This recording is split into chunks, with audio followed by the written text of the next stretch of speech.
Hey guys, welcome back to our channel. நம்ம சேனலை இப்போ தான் நீங்கள் விசிட் பண்ணி பார்க்குறீங்கன்னா சப்ஸ்கிரைப் பண்ணிவிட்டு பக்கத்தில் இருக்க பெல் ஐக்கானை கிளிக் பண்ணுங்கள். அப்போ தான் நம்மளோட வீடியோஸ் எல்லாமே வரும். வாங்க வீடியோக்குள்ளே போகலாம். இன்றைக்கி என்ன ரெசிபி பார்க்க போகிறோம் அப்படின்னு பார்த்தீங்கன்னா வாழைப்பூ பொரியல் தான் பார்க்க போகிறோம். வாங்க கைஸ், என்னென்ன எப்படி செய்யலாம் அப்படிங்கிறத பார்க்கலாம்.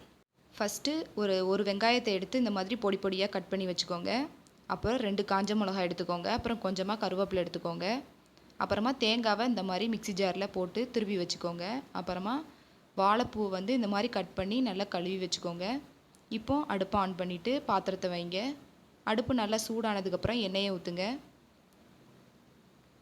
எண்ணெய் ஊற்றுனதுக்கப்புறம் எண்ணெய் நல்லா காயணும். காஞ்சதுக்கப்புறமா கடுகு சேர்த்துக்கோங்க. கடுகு சேர்த்ததுக்கப்புறம் கடுகு நல்லா வெடித்ததுக்கப்புறமா வெங்காயம் சேருங்க. வெங்காயம் சேர்த்தாச்சு.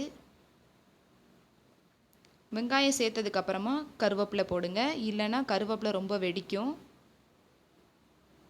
வெங்காயத்தை லைட்டாக வதக்கி விட்டுக்கோங்க. இந்த மாதிரி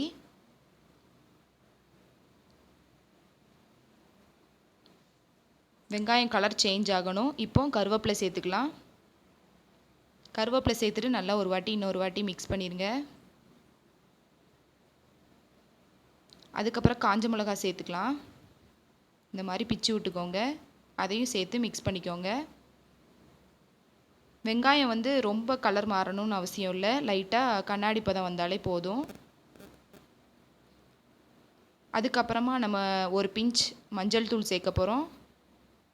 அதுக்கப்புறம் 1/4 ஸ்பூன் மிளகாய் தூள் சேர்த்துக்க போகிறோம், காரத்துக்கு ஏற்ற மாதிரி. சேர்த்துட்டு நல்லா மிக்ஸ் பண்ணிக்கோங்க. இந்த மாதிரி நல்லா மிக்ஸ் பண்ணிக்கோங்க. மசாலா எல்லாமே எல்லாத்தோட அப்சர்வ் ஆகிற மாதிரி. சேர்த்ததுக்கப்புறமா வாழைப்பூவை சேர்த்துக்கலாம். இந்த மாதிரி பொடி பொடியாக கட் பண்ணிக்கோங்க. வாழைப்பூவை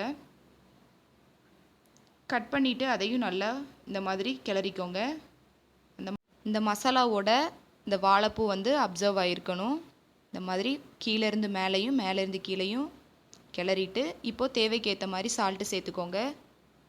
சால்ட்டு சேர்த்துட்டு மறுபடியும் ஒரு வாட்டி மிக்ஸ் பண்ணிக்கோங்க. இந்த மாதிரி மிக்ஸ் பண்ணிவிட்டு ஆல்ரெடி அரைச்சி வச்சுருந்த தேங்காவை சேர்த்துக்கலாம். இது துருவியும் சேர்த்துக்கலாம். நான் வந்து மிக்சியில் போட்டு லைட்டாக அரைச்சிருக்கேன்.